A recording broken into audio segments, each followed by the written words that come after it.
Oh.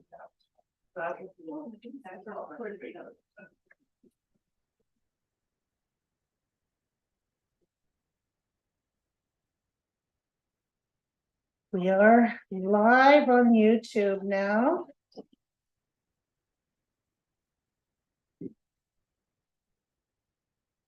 And we have Heather on Zoom.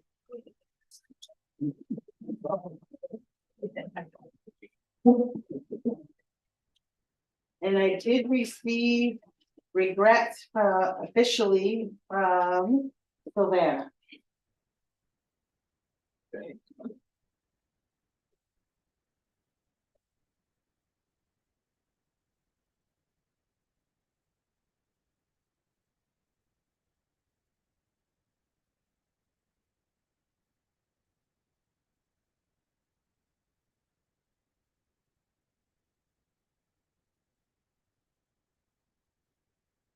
Let you read that.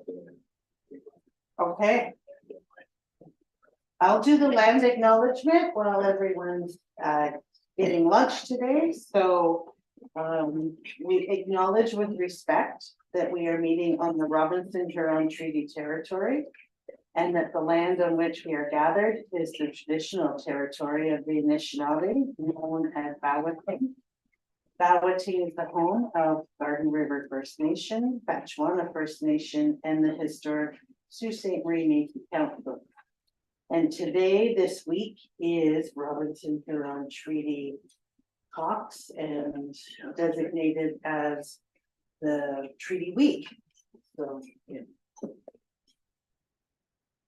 Okay, we'll start the meeting with item number 2, the declaration of pecuniary interest. If there is any.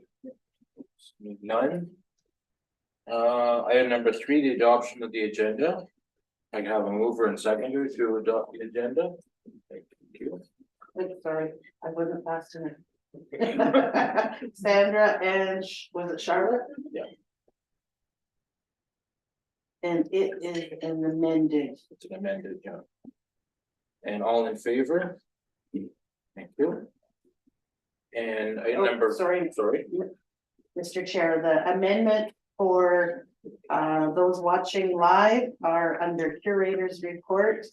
F and G have been added. I have lots of talking to do today. One strategic plan, notes, and correspondence. That's all. So.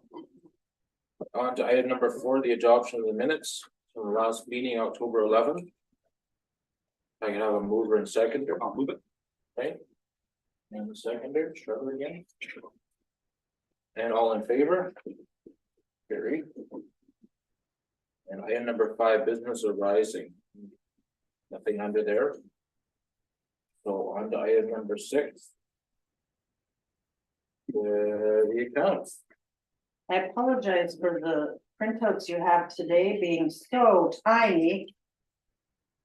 Needed to go landscape instead of portrait. Just that we are in good standings this quarter, ending with September, the third quarter. So we September brought in, as you can see, a lot of revenue. And year to date, totals are higher than last year, which is at this time. So this is wonderful news.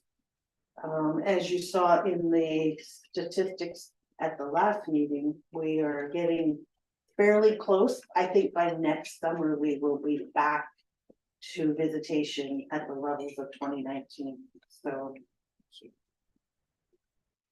there's nothing that I have to make note of that's glaring in outstanding or expenditures. I meant to say things are higher in some. I just remind you because we received the grants.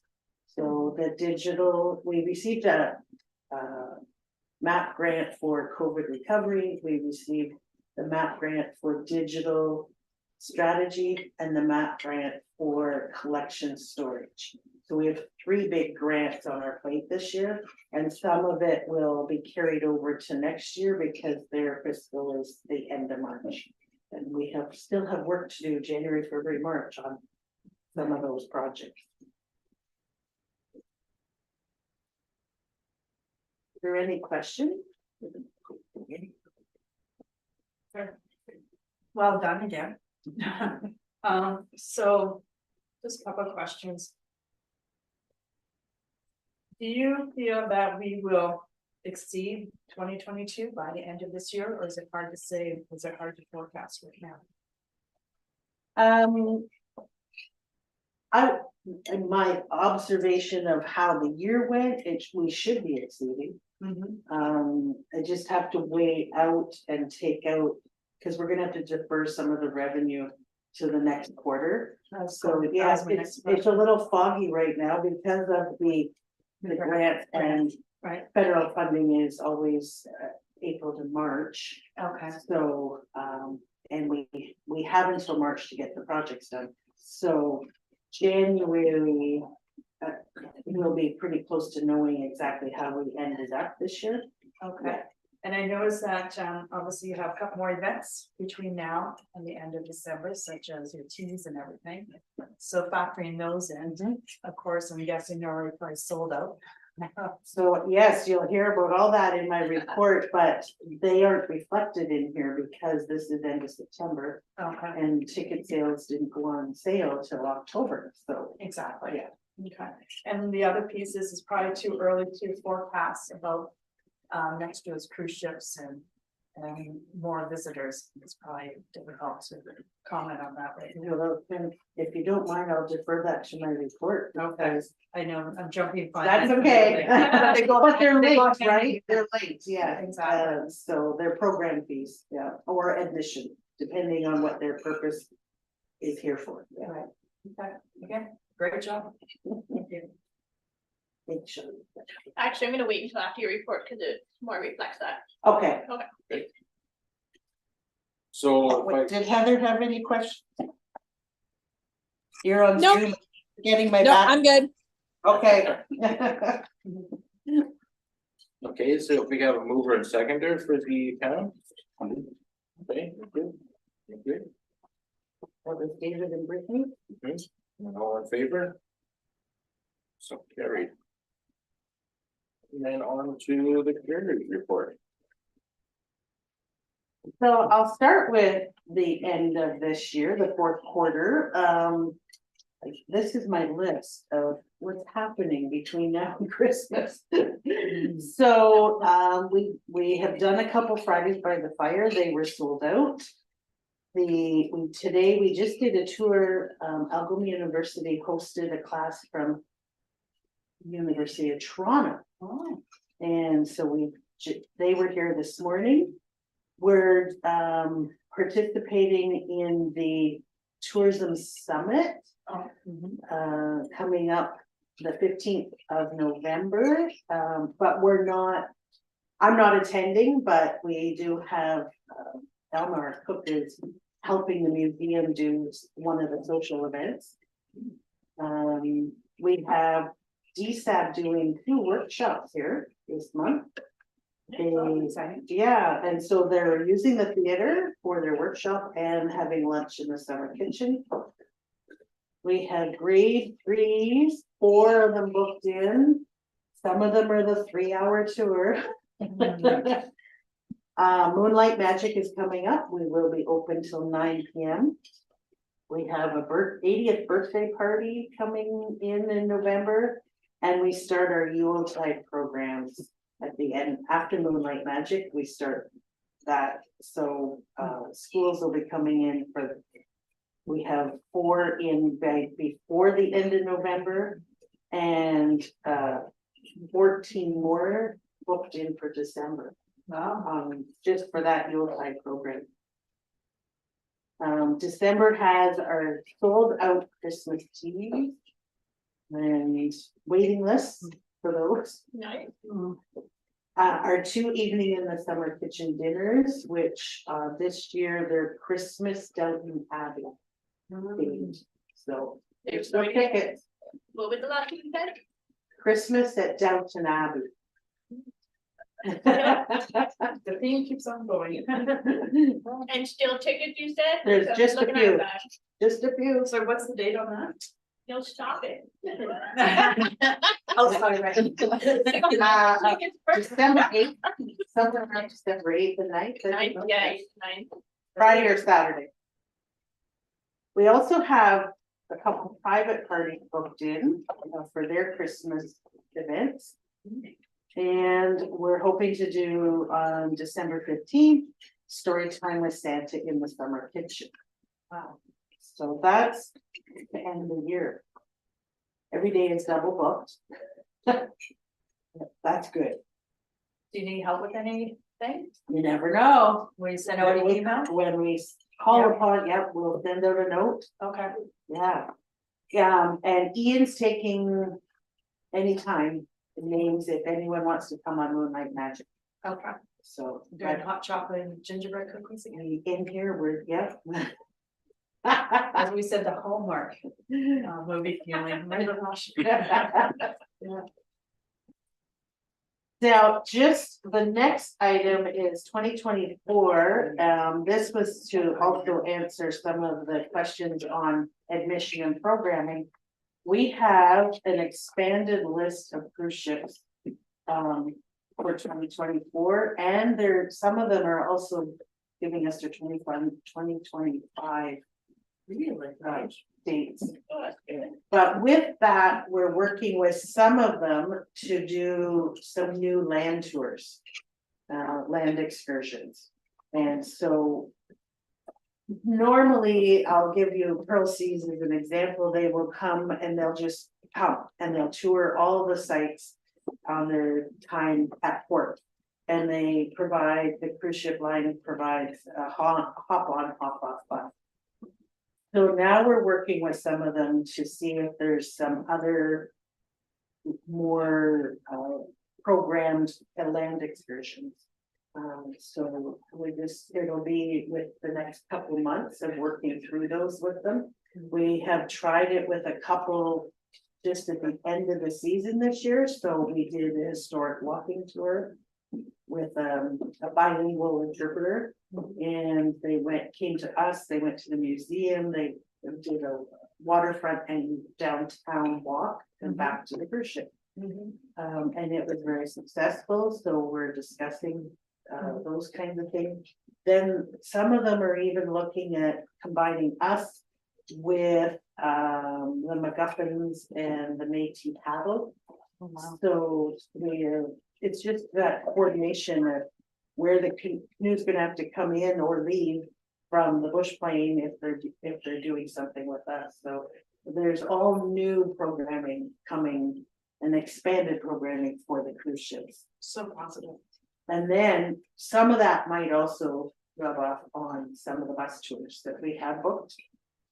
But Road Scholar has increased now to 15 bus tours next year. And that's the dinner theater, so, yeah. So we'll be busy, we have their dates. And around all of that we have received so far, where you can see the first draft, it's not official, of the events. I sent it by email to you, Heather, so that we're just trying to fit everything in on the calendar and not have too much. If we need to be available if we're doing a land excursion for the cruise ships or the bus division. So that's what's in of course, big events mean we have to apply for funding. So we're in the midst of that as well. January are the deadlines, so we're writing reports in order to apply. And our friends that are doing a lot of it too, because they apply to do Fall Rendezvous and Harvest Fest. And that's usually the one that they take care of anyway. So they're in the midst of it too. Is there any questions on next year's programming? Well, this year, when was the last cruise ship that you had? It was, Near the end of October. I Yeah. thought I saw a ship was there a couple of weeks ago. Yeah. Yeah, Yeah, Okay, so the end of so October. the Lobello, and they had people from France, Switzerland, Germany. And we needed French interpreters when they came, so, yeah. Very nice, very nice. And so did you have interpreters? And the walking, excited. they're the ones we tried the historic walking tour with. And Carol Blackier is a French speaking, does the walking tours, and she's done them even with a culinary aspect, but with this cruise ship, she just did us, the museum, the heritage in the downtown and the waterfront. So For the event intern that you have, that the deadline's today for that posting. Are they gonna help out with the events here at the Old Stone House or for city run events? At the city hall or other things? I can defer that to Virginia, who's in her presence today. Yeah, so the events intern will be helping out with developing events, events that are tied to potentially tourism as well. So Bonsu will be able to assist. So we do send staff to assist with bigger events as well. So we'll continue to support Kathy for Poutine Feast and all of those other ones that are coming down. So I would say we work very closely as a team and we do try to help out each other. So yeah, and then also developing new events. So, keeping that consistent programming going on and partnering with the DTA and all of our partners down there. So yeah, so I'm excited. They won't be based here though, Right, they're right. not ours. No. Have you ever had an NOHSD intern strictly for this site? No. No. We're always in the queue with the city. So the city as a whole is maxed at 2, including in Ermitinger, or can they be treated separately?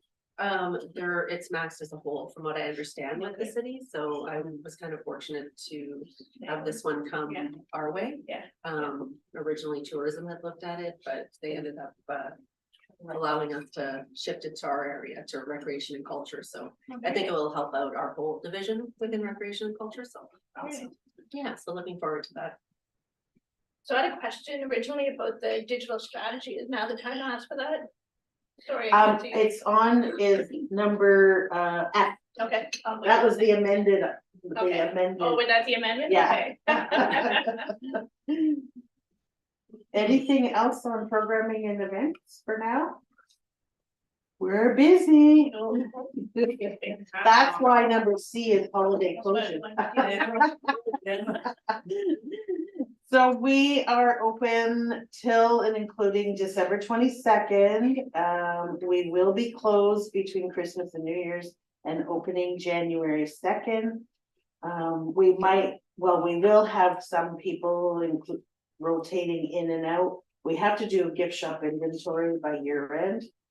We have to check on the buildings and the grounds. So, but we won't be open to the public between Christmas and New Year's. The staffing the good news is 2 new staff this week. So, one came 2 weeks ago and the last one came this week. So we have another part-time interpreter now. And if you haven't met her, when you came in, she might have been at the front desk, Hannah. She's a teacher. So it'll be great for all the school programs coming up. And we have a part-time administrative assistant to help with front desk, gift shop, all those things that are now elaborate Excel sheets that I don't do so well on, so. And we have the new POS system in the gift shop and consigners and all of these things, so we're hoping they'll be able to master all that and help us move forward for next year. So we're very excited that we're not alone anymore.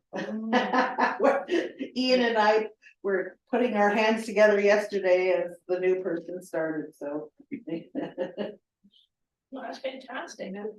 Yeah, we didn't replace some of the people that left us during COVID. And of course, when we shut down, we had to temporarily put everyone off work. And then some retired and some never returned, and of course, we had students that would work part-time in the fall, and they're all gone. So Bradley, he's part-time, as the only student left. And so we finally have caught up to the hiring. So, yeah, Yay, very exciting. yeah. And I'll just continue down my list. Keep going. As I mentioned, January, February, March, we'll be finishing the collection storage project. But the digital strategy is in final production. So the last meeting we had, that's another report they did for us. Software topologies, that's the word. It was, gave me a list of all the different softwares for digitizing collections and things. No, the key finding report will look something like this. And I just sent them images and things. But what they have done is it's the same 5 key points. It's not altered. We've cleaned up wording and that sort of stuff. And they've provided a 3-year plan.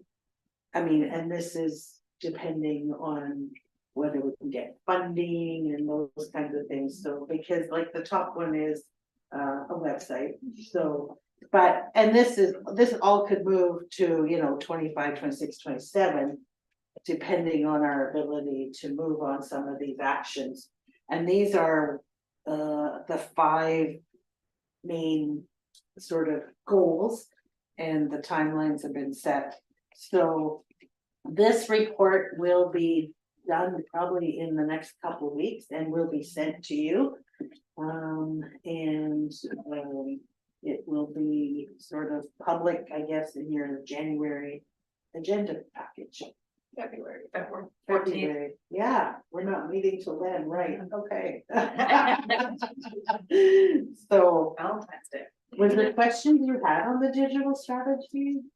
The money that you received to have the consultant, is that fully allocated, or is there anything left over to use some of that to implement some of these recommendations? I just have to crunch the numbers because it was, the digital strategy provided funds for the consultant and sort of like an assistant curator. Okay, But we don't have, we had one for a short period of time. And then what we've done is we've utilized some of our other staff, made them full-time over the summer. We're still working on it, and we will be till this is done. So I just have to look at all that to see where we stand on it. And what was approved, what we're allowed to put through on that funding. So yeah.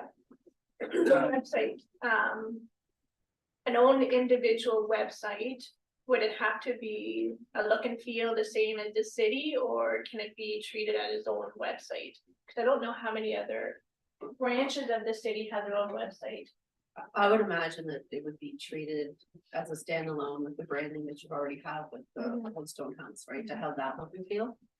There's still gonna be, I think, aspects, and this will involve communications and working with Tessa there and Zoe. But I would think that there'd still be like certain things that have consistency with the city's website, but it's gonna obviously wanna follow the consistency in branding that Kath has already developed through the historic sites. Because there are standalone within the city, so Is there? Tourism Sault Ste. Marie has their own. The GFL Memorial Gardens has their own. And we have a new one for arts and culture. And I'm not sure, there might be others too, so those are the ones I'm familiar with. So there are standalone ones. Yeah, Okay, that's, well, I think that would be a good thing, that how busy you are now with your own website will double this. You agree? Yeah, with the right marketing, like some other websites out there, they offer so many of the same services that you do, and they're sold out immediately. I mean, they're bigger catchment areas, but still, the marketing is number one.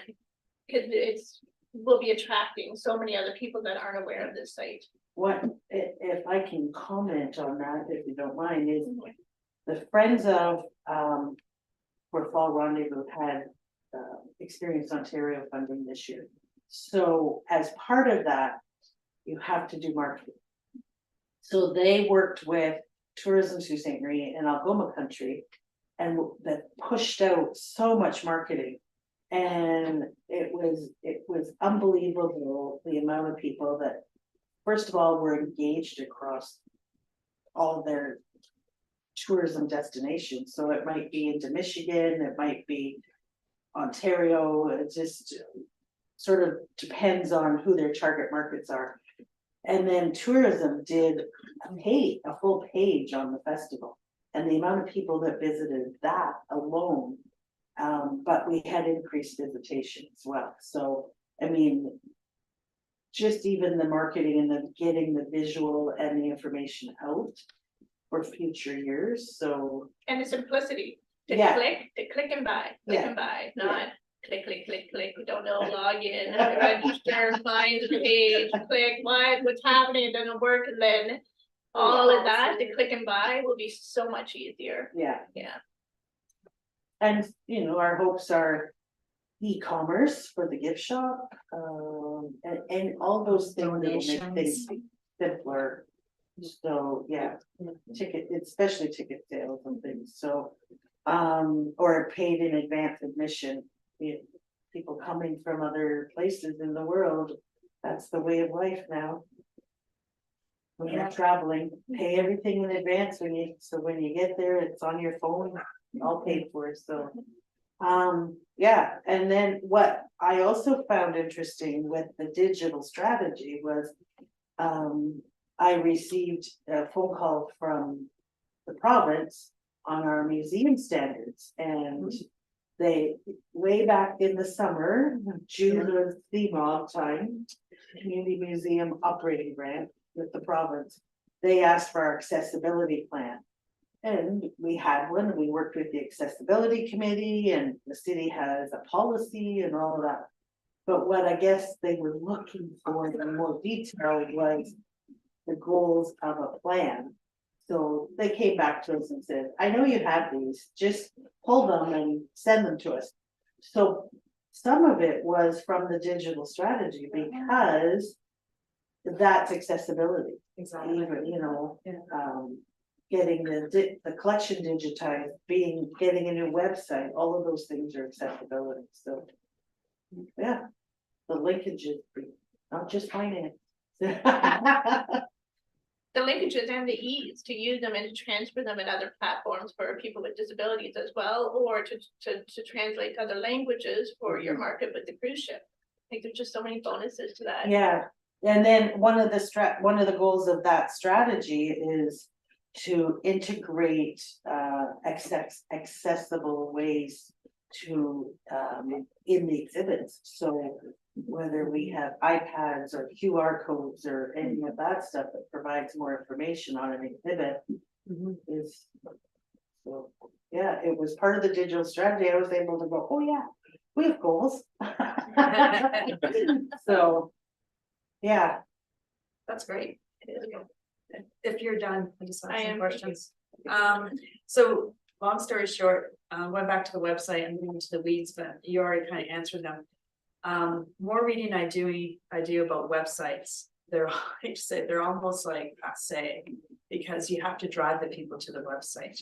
But it sounds like you're already commented on these friends of, you know, the Old Stone House and so forth. They use, you know, Instagram. I mean, we all use social media, but they're talking about all these other quick, you know, Yeah, quick And- bits and pieces. Heather, are you listening? Yes. Can you expand on what the Friends of purchased through Algoma Country and how we pushed out the marketing of Fall Rendezvous?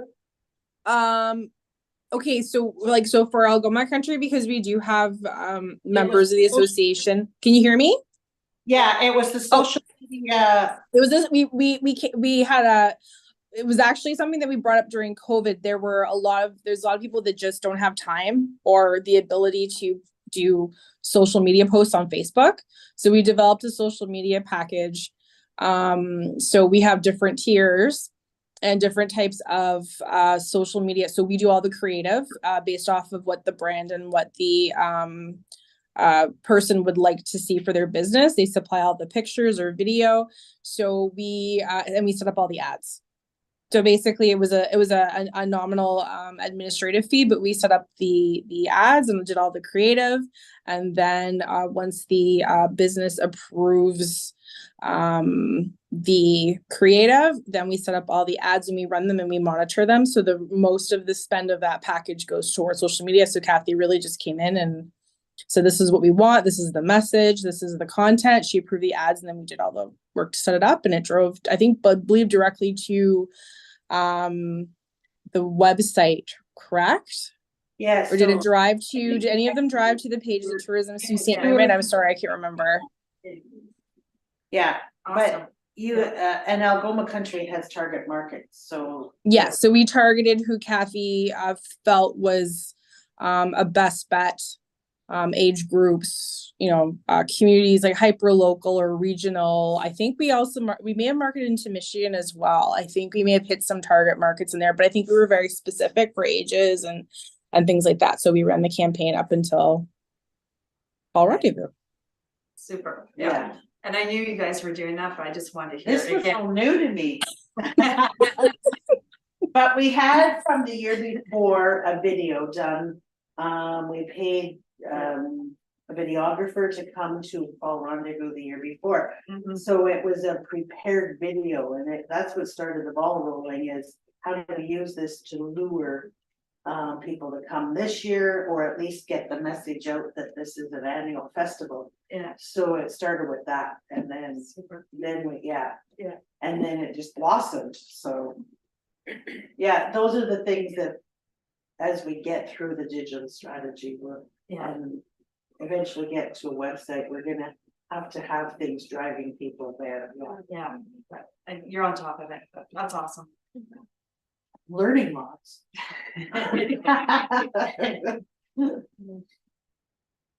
So, that was all of digital strategy. The last F was the addition on the agenda was, we have to look in January for February's meeting.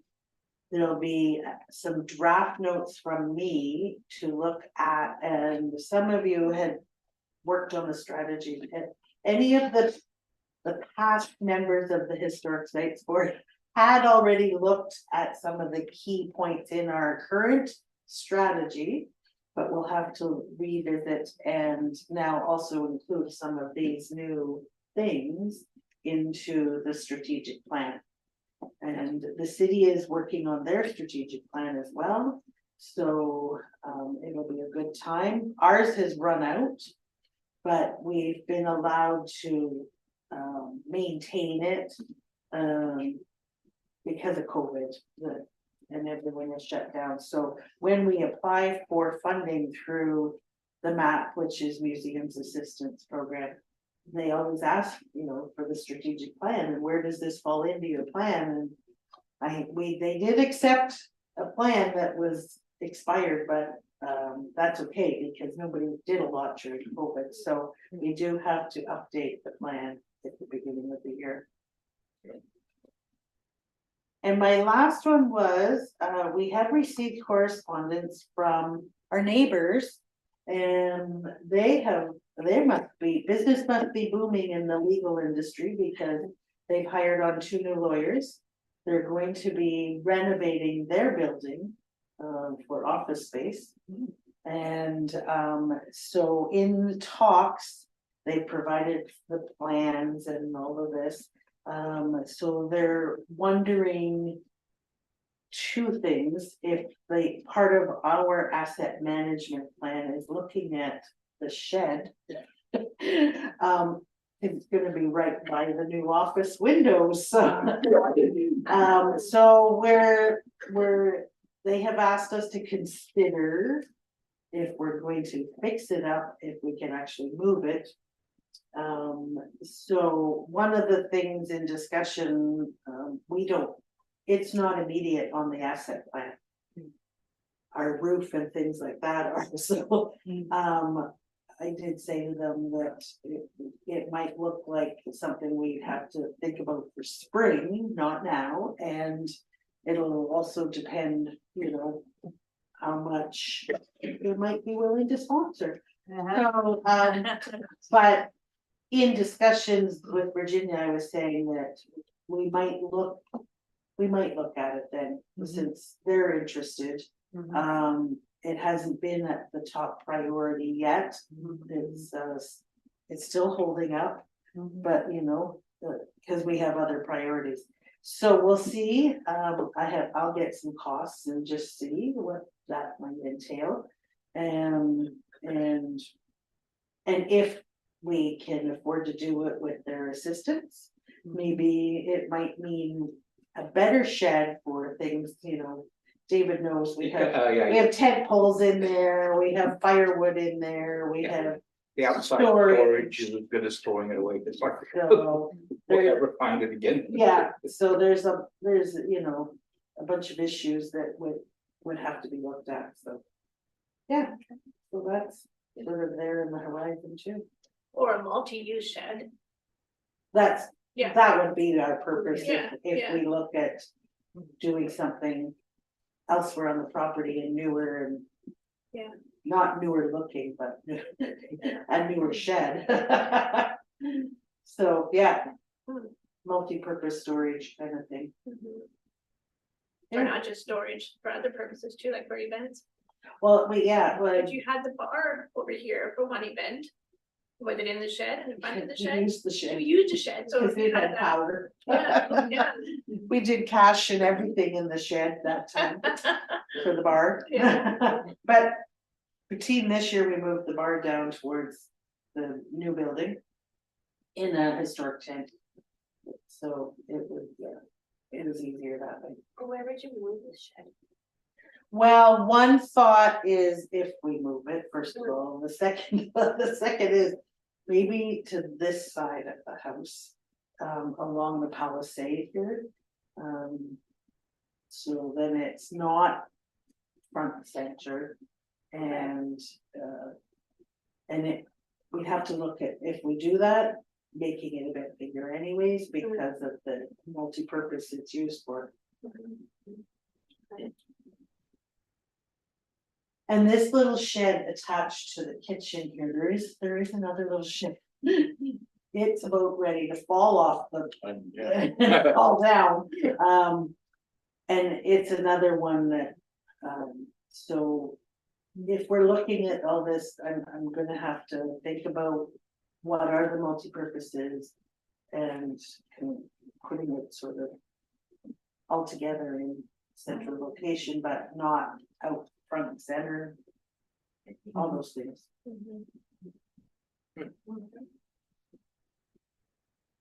Yeah. Lots of thinking for idea there, right?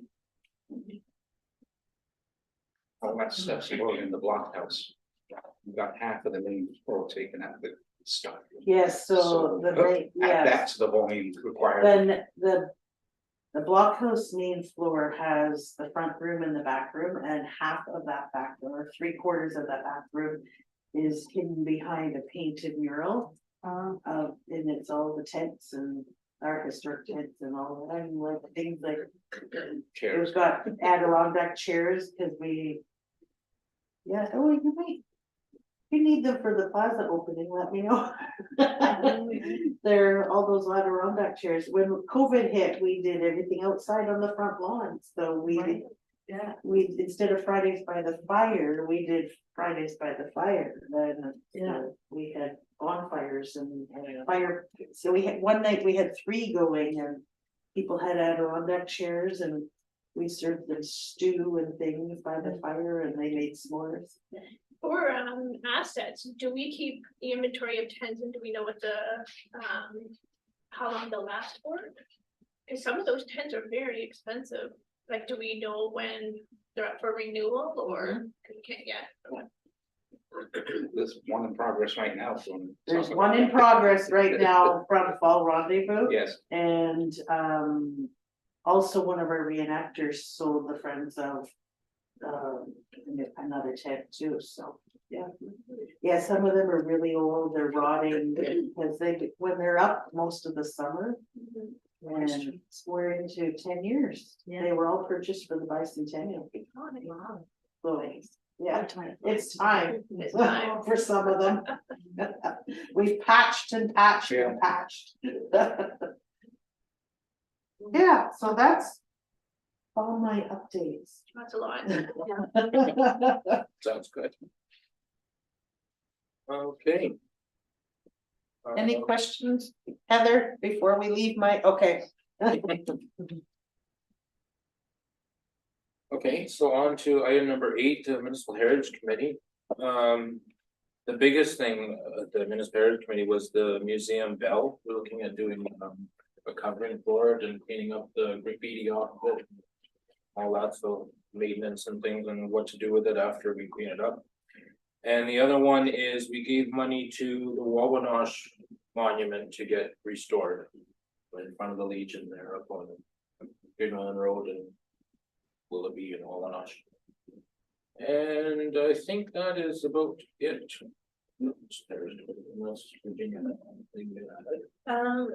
Couple other things, we just completed the designated property grant process, which takes place every fall, so I'm just in the process of writing the report to council. And I am working on a bunch of website updates, new forms, revitalizing all of those pieces. And we also have a heritage tree task force, so heritage trees were identified in the cultural plan as an action item. So we're pulling together 2 members of the Municipal Heritage Committee, as well as our parks team from horticulture. They're going to be participating, and we're also looking at having somebody join us from the forestry to start looking at what trees are potentially meet the criteria for designation. So I find that fascinating. I think that's wonderful that you guys are doing that. yeah, so Yeah. it'll be a learning process. Yeah, yeah. as we go through it. So Yeah. yeah, so that's on the I'm showing my age, but. In my day, between the museum and here, there is, and I keep looking for it for Virginia, there is a document somewhere. That has looked at heritage trees, like 40 or 50 years ago, but. It would be a starting point, so someday I will find that. Yeah, I tried looking to it. I haven't come across it yet. For the Friday, the luncheons, maybe you have one of them on the theme of the heritage Someone trees. comes off about heritage trees. Yeah. Woo-hoo. I think that's so fascinating and so good that we're doing that. I want to hear more, definitely. Sounds Yeah. And then on to item number 9, the new business. Mine were added to the agenda on the curator's report, so. Okay, so I guess our next meeting is Woo. February 14th. Sweet day. So why, Yes. why aren't we having a meeting in January? I forget. You can. Oh, no, that's think not what I I- was thinking. Maybe you're going to an event or, Oh, no, Oh, we, just- we don't, I won't get started till I'm off the first week of January. Yes. So, and then all these things that have to come, I was thinking strategic plan and everything. And I went back to, and I might be wrong, but when we decided on meeting dates, to have a few less, Okay. yeah. I knew there was a reason. So Yeah. I just, okay, yeah. Okay, so I need a mover and seconder to adjourn the meeting. Okay. Hands are all up. We're all fighting for that. I picked David and Brittany. And all in favor? Thank you. Meeting adjourned, I guess. Thanks, Heather, for joining us. Thanks. Next time I'll join you in person. I'm gonna turn off, don't forget to come visit us. I won't. I have to We'll see you, call you in. we'll see you next week at the opening night of the summit. Or are you gonna be away? I'm gonna be Yeah, away, that's hold on one exciting. second. Okay, so we'll see everybody there then.